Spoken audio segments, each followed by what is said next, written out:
കോട്ടയം ജില്ലയിലെ ഒരു സാധാരണ സ്കൂളിൽ പഠിച്ചുകൊണ്ടിരുന്ന ഒരു കുട്ടിയുടെ കഥയുണ്ട്. കുട്ടൻ എന്നാണ് ആ കുട്ടിയുടെ ഓമന പേര്. തീരെ പഠിക്കാത്തൊരു കുട്ടി, എന്നാൽ ബുദ്ധിമാനായ ഒരു കുട്ടി. പഠിക്കാത്തതിന്റെ കാരണം അവന്റെ കയ്യിൽ പുസ്തകങ്ങളില്ല. അവന് വളരെ പ്രിയപ്പെട്ട ഒരു സുഹൃത്തുണ്ട്. സുഹൃത്തിന്റെ പേര് ബാബു എന്നാണ്. നിങ്ങൾ കേട്ടിട്ടുണ്ടാവും. ആ ബാബുവിനോട് ഒരു ദിവസം കുട്ടൻ ചോദിക്കുകയാണ്, ബാബു, നിന്റെ വീട് വലിയ വീടാണ് എന്ന് നീ പറയുന്നുണ്ടല്ലോ, നിന്റെ വീടൊന്ന് കാണാൻ എനിക്കൊരു വലിയ ആഗ്രഹമുണ്ട്, എന്നെ കൊണ്ടുപോകുമെന്ന് ചോദിച്ചു. ബാബു പറഞ്ഞു, വേണ്ട, എന്റെ അച്ഛനമ്മയ്ക്കും നിന്നെ കണ്ട ഇഷ്ടപ്പെടില്ല. ഒരു ഹരിജൻ വിഭാഗത്തിൽപ്പെട്ട കുട്ടിയാണ് ഇവൻ കുട്ടൻ.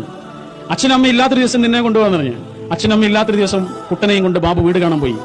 ബാബുവിന്റെ വീട് കണ്ടപ്പോൾ കുട്ടനാകെ അതിശയിച്ചു പോയി. ഇങ്ങനെ ഒരു വീട് അവൻ ഇതുവരെ കണ്ടിട്ടില്ല.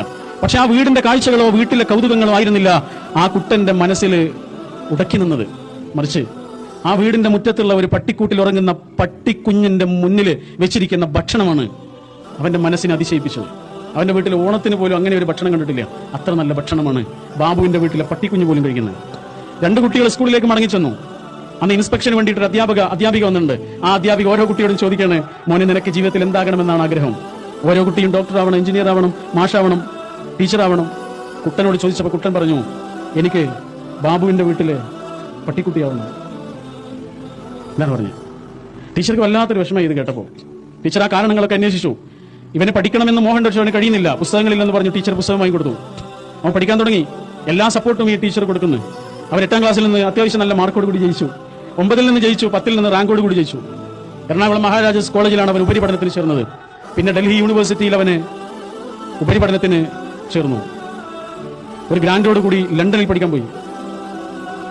ലണ്ടനിലെ പഠനത്തിന് ശേഷം യൂണിവേഴ്സിറ്റിയിൽ നിന്ന് അവൻ തിരിച്ചു പോരുമ്പോ അവന്റെ വൈസ് ചാൻസലർ അവന്റെ കയ്യിൽ ഒരു കത്ത് കൊടുത്തിട്ട് പറഞ്ഞു, നിങ്ങളുടെ രാജ്യത്തിന്റെ പ്രധാനമന്ത്രി ശ്രീ നെഹ്റുവിന് ഈ കത്ത് കൊടുക്കണമെന്ന് പറഞ്ഞു.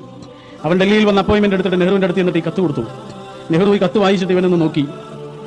കാരണം ഈ കത്തിൽ പറയുന്നത് ഇവനെ കുറിച്ചാണ്. ഈ കുട്ടി അപാരമായ പൊട്ടൻഷ്യലുള്ള സാധ്യതകളുള്ള ഒരു കുട്ടിയാണ്. അതുകൊണ്ട് ഇവനെ ഏതെങ്കിലും ഒരു കോളേജിലെ മാഷായിട്ട് നിങ്ങൾ വിടരുത്, രാജ്യത്തിന് വേണ്ടി ഉപയോഗിക്കണം എന്നാണ് ആ കത്തിൽ പറയുന്നത്. നെഹ്റു അവനോട് പോകാൻ പറഞ്ഞ അവൻ നാട്ടിലേക്ക് വന്നു. ഒരു കോളേജിൽ അധ്യാപകനായി. കുറച്ചു കാലം കഴിഞ്ഞപ്പോൾ ഒരു കത്ത് വന്നു. ഡൽഹിയിലെ പ്രൈം മിനിസ്റ്ററുടെ ഓഫീസിൽ നിന്നാണ് കത്ത്. കത്ത് പൊളിച്ചു നോക്കുമ്പോൾ കാണുന്നത് ഡൽഹിയിലേക്ക് ചെല്ലാൻ പറഞ്ഞു. ഡൽഹിയിലേക്ക് ചെന്നു. നെഹ്റു അവനോട് പറഞ്ഞു, നീ ബർമയിലെ അംബാസഡർ ആവണമെന്ന് പറഞ്ഞു. ബർമയിൽ ഇന്ത്യയുടെ പ്രതിനിധിയായി അവനെത്തി. ഒരുപാട് രാജ്യങ്ങളിൽ ഇന്ത്യയുടെ പ്രാതിനിധ്യം അവൻ വഹിച്ചു. അവൻ പഠിച്ച് വളർന്ന ലണ്ടനിലും വലിയൊരു ഓഫീസിന്റെ അധികാരിയായി അവൻ മാറി.